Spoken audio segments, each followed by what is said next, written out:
In this episode of Film Stock Reviews, I'm reviewing Hellraiser. Hellraiser is a supernatural horror film directed by David Bruckner, and this movie is a reboot, or so a reinvention of the 1987 film of the same name, which was also based on The Hellbound Heart from Clive Barker, in which Clive Barker also directed the first film, which starred Doug Bradley as Pinhead. Now, when this new reboot reinvention was first announced, there was a lot of backlash because everyone was against actress Jamie Clayton, who is transgender, in playing this role. People were like, oh, it's a female Pinhead. What's happening? What's going on? Let's get Doug Bradley back, or let's have a male version of Pinhead. Well, I hate to break it to you, but the character is never called Pinhead. It's called the Priest or the Hell Priest, or in this, it's called she or he is called the Priest as well. And it's the leader of the Cenobites. Even in the novels, the character is gender neutral. We don't know if it's male or female.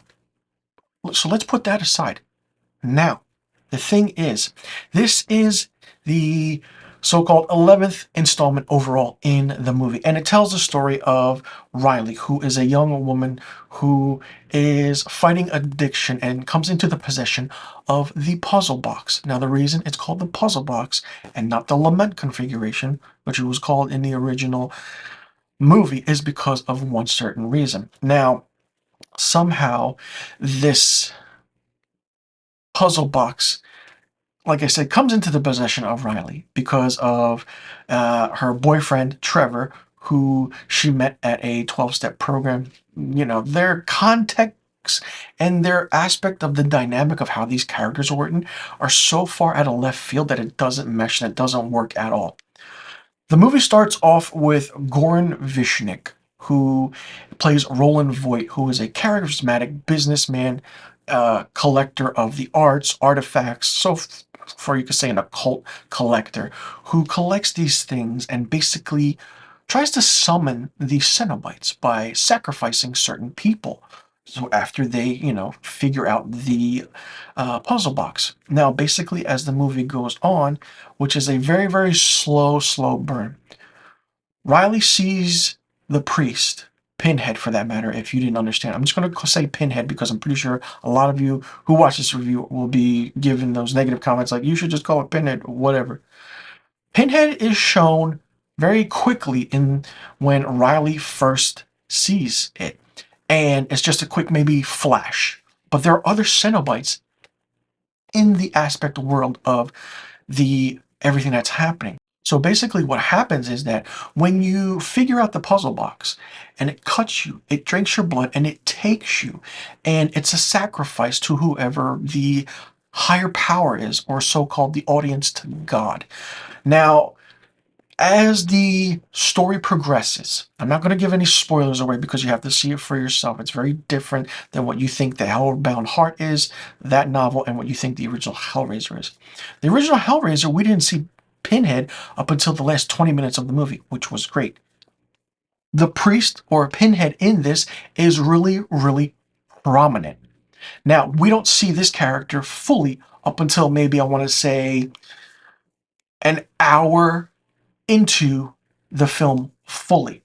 We see the aspects of what this character is with the different Cenobites. Chatterer returns. Yes, the Cenobite Chatterer is here. Really interesting. There's different aspects of the Cenobites.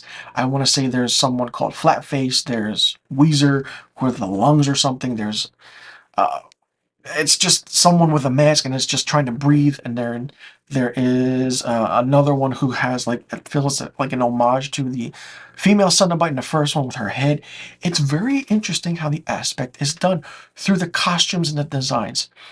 And as Riley figures out this box, her brother is a victim to it as well.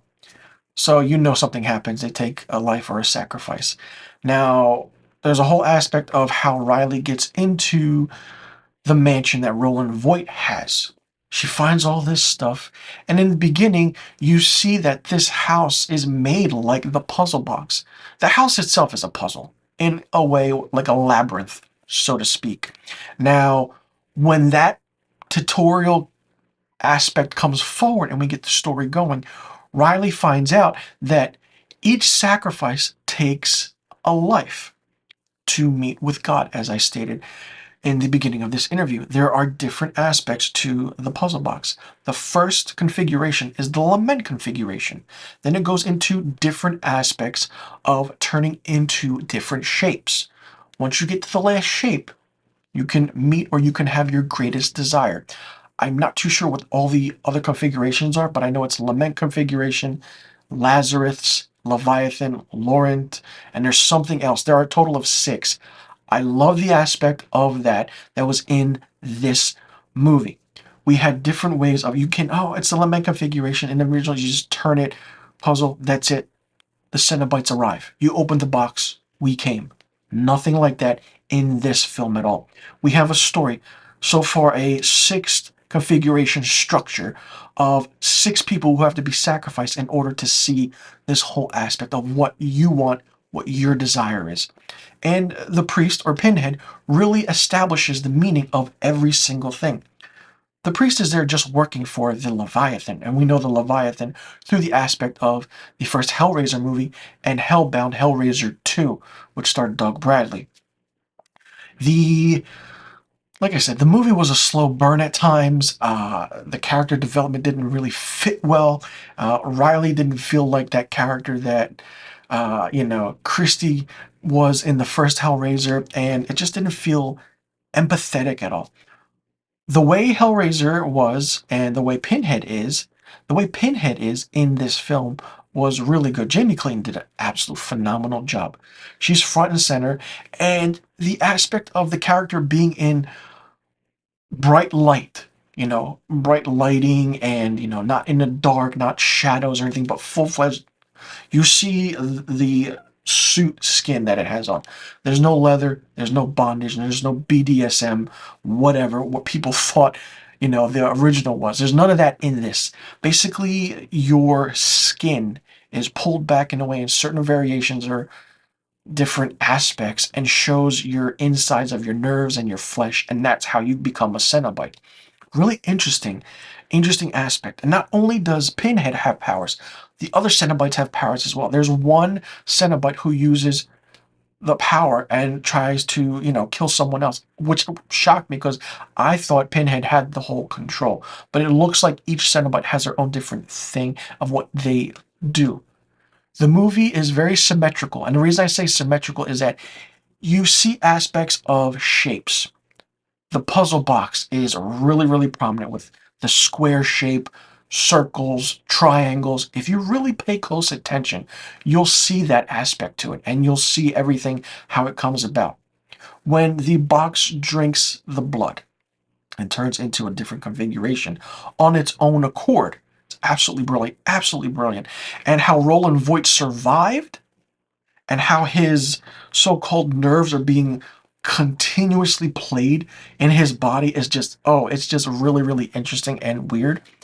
The aspect of how things worked was different. There are no big name actors except Goran Vishnik in here and Jamie Clayton. Jamie Clayton as the priest, which is called in the credits, and the leader of the Cenobites, like I said, phenomenal. People should not have gotten upset about her being cast in this role because it's what it is, and it's absolutely amazing. The way certain people are afraid of this box in this is great. People know what the box is, especially Riley and Serena, who was one of the characters that kind of, met her interesting fate in this and how everything plays. The movie is 120 minutes long, 2 hours exactly, which is an hour and 53 minutes, but if you add the credits, it's 7 minutes, so it's there you go, you have your 2 hours. It felt a little longer than it should. If you cut out certain parts and edit it out, I'm pretty sure the movie would kind of flow a little bit better. But for me, I absolutely loved it, and I'm really surprised it was, done by Hulu, which is a Hulu original movie. Do I think this should have been in the theaters and, so people can say, no, because I don't think Hellraiser would have made money at the box office. I feel like people will definitely check this out on Hulu and give their different opinions about certain things and how everything was done. And it's a fun movie. I enjoyed it. I enjoyed it immensely because when the movie showed the priest or Pinhead and Jamie Clayton, the movie got better. the aspect of Pinhead being there got better. There are quotes that are taken from the original film and put into this one. Like, we have we have such sights to show you. Try saying that 10 times. Pinhead says it in this. There's another one where he quotes, we're explorers in the further regions of experience. The character says that in this. So it's really done really well, and I love the story aspect, like I said, and I keep repeating myself, but the aspect with the human characters, I had no sympathy or aspect to them. I mean, if you knew something was going to happen, it was kind of predictable. But then when the Cenobites came on screen, let's get going. Let's make this movie really awesome for what it is. Love the aspect of Riley trying to figure out what the lament configuration is. I love the aspect of how they use the six-sided configuration to actually get to the final, puzzle. It's like the Rubik's Cube. You get to figure it out, and it takes a while to get done. This movie was fun. I enjoyed it, and I'm hoping there's no sequel. Doesn't need a sequel because this is what it is, and that's it. Just leave it at that. And when you see the Leviathan come down, and it's just mesmerizing, and the ending's quite interesting too, especially what happens with Roland Voigt. Really shocking in the way it ends. Interesting because just the way he was, and just looking, and it's just open your eyes like, oh, okay, what's going to happen now.